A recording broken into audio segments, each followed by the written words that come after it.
तो दोस्तों Asian games के इस बार 100 पार की सक्सेसफुल जर्नी के अचीव होने के बाद भारत देश की सरकार ने एक नया टारगेट सेट किया है इंडियन एथलीट के लिए, और वो टारगेट अपने आप में हिस्टोरिकल है और मैं कहूँगा कि काफ़ी बड़ा टारगेट है। तो आज की वीडियो में हम बात करेंगे कि क्या है वो टारगेट और क्या क्या चैलेंजेस फेस करने को मिल सकती है टीम इंडिया को, मगर साथ ही हम बात करेंगे कि क्या फ़ायदे हो सकते हैं अगर इंडिया और इंडिया के एथलीट्स उस टारगेट को अचीव कर लेते हैं। तो शुरू करते हैं आज का वीडियो, लेकिन इससे पहले वो जो लाल कलर का सब्सक्राइब बटन है उसको टच करते हुए और वीडियो को लाइक और शेयर करते हुए वीडियो में आगे बढ़ते हैं।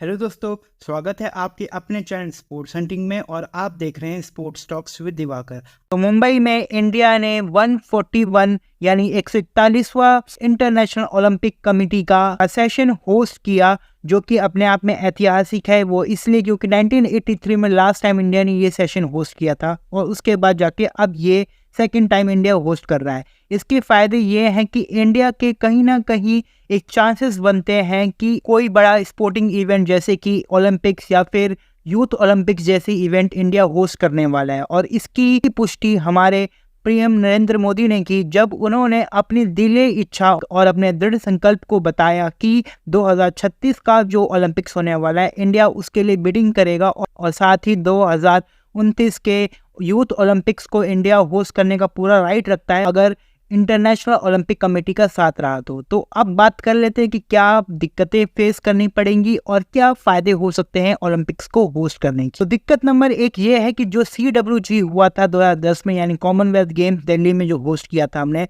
उसमें हमारी इंडिया की इमेज काफ़ी धब्बा सा लगा था क्योंकि हमारे यहाँ स्कैम बहुत हुए थे और साथ ही में जो स्कॉटिश प्लेयर थे और आपके यूरोपियन प्लेयर्स थे उन लोगों ने काफ़ी अपने कंसर्न बताए थे, जैसे कि सैनिटेशन को लेके, सिक्योरिटी को लेके, इवन यहाँ तक कि पाकिस्तान ने भी हमारे ऊपर उंगली उठा दी थी। तो ये एक दिक्कत है जो कि इंडिया के सामने हमेशा मेंटेन रहेगा। उसके अलावा दूसरी दिक्कत है, ओलंपिक्स अपने आप में एक बहुत बड़ा गेम्स इवेंट है और उसके लिए काफ़ी बड़े अमाउंट में आपको इंफ्रास्ट्रक्चर डेवलप करना पड़ेगा और अच्छी क्वालिटी का इंफ्रास्ट्रक्चर डेवलप करने के लिए आपके पास फाइनेंस बहुत ज़रूरी है। हालांकि ये दिक्कतें सारी कंट्रियों के साथ आते हैं और इसीलिए शायद एशियन गेम्स हो या फिर आपके ओलंपिक्स जैसे बड़े इवेंट लोग होस्ट करना नहीं चाहते। फिर साथ में एक सबसे बड़ी प्रॉब्लम ये है हमारी जो इर्रिस्पॉन्सिबल फेडरेशन है हर गेम की, चाहे आप उसको रेसलिंग में जोड़ लीजिए जो कि अपने प्रेसिडेंट को चुन नहीं पाती है और उसके बदले इंटरनेशनल लेवल पे हमारे फ्लैग को हम लोग यूज़ नहीं कर पाते हैं, या फिर हमारे फुटबॉल फेडरेशन को ले लीजिए जो कि आए दिन कभी ना कभी सस्पेंड होने का चांसेस उसका बना रहता है। इसके अलावा डोपिंग चार्जेस जो होते हैं जैसे कि हमारे प्लेयर के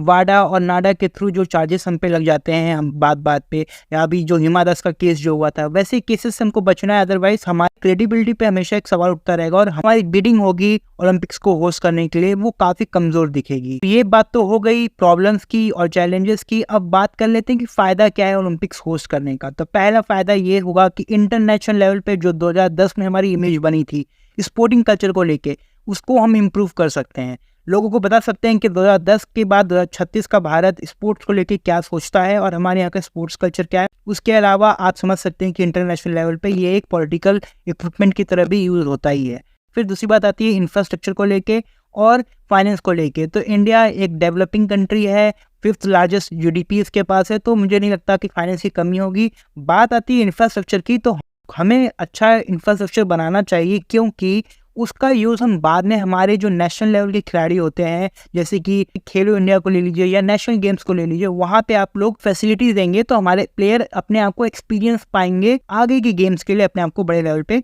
तैयार पाएंगे। ये अपने आप में एक आम की पेड़ की तरह होता है जिसको एक बार लगा दीजिए आप, उसके बाद अब हर गेम्स में उसको हल्का फुल्का ठीक ठाक करके यूज करते रहेंगे, जैसे कि एशियन गेम्स होस्ट कर लीजिए। तीसरी सबसे इंपॉर्टेंट बात यह है कि इंडिया को मेडल टैली में अपने आप को ऊपर रखने का चांस है। वो इसलिए जब कोई कंट्री होस्ट करती है ओलंपिक्स तो उसको कुछ राइट्स मिलते हैं कि आप ओलंपिक्स के जो इवेंट होंगे उसमें कौन कौन से गेम इंक्लूड करना चाहते हैं। वहाँ पे इंडिया क्रिकेट, स्क्वाश, साथ में आपके बिलियर्ड्स और उसके बाद कबड्डी और खो खो और साथ में आपके मार्शल आर्ट्स की इवेंट जैसे कि आपका मलखम हो गया या फिर आपका कलेरी पट्टू हो गया, इनको आप चाहें तो इंक्लूड कर सकते हैं और इंडिया के लिए यहाँ पे गोल्ड मेडल जीतने के बहुत प्रोबेबल चांस है। और कबड्डी और जैसी गेम्स में तो आप जानते ही हैं इंडिया इजीली अपने लिए कम से कम 4 गोल्ड मेडल पक्का कर लेगा वहाँ से। क्रिकेट जैसे इवेंट को बात किया जा रहा है कि लॉस एंजलिस में जो 2028 में ओलंपिक्स होंगे अमेरिका में, वहाँ पे क्रिकेट को इंक्लूड करने के चांसेस है, और उसके साथ ही स्क्वाश को भी इंक्लूड करने के पूरे चांसेस है। उसके ऊपर एक वीडियो बहुत जल्दी लाने वाला हूँ। प्लीज़ अगर आपको ये वीडियो थोड़ी सी भी इन्फॉर्मेटिव लगी हो और आप चाहते हैं कि इंडिया के जो ओलंपिक्स होस्ट करने का राइट है उसको हमारा लोकल सपोर्ट मिले, तो प्लीज़ आप इस वीडियो को शेयर करिए और चैनल को सब्सक्राइब करिए। तो मिलते हैं आपसे अगले वीडियो में, तब तक के लिए जय हिंद, जय भारत।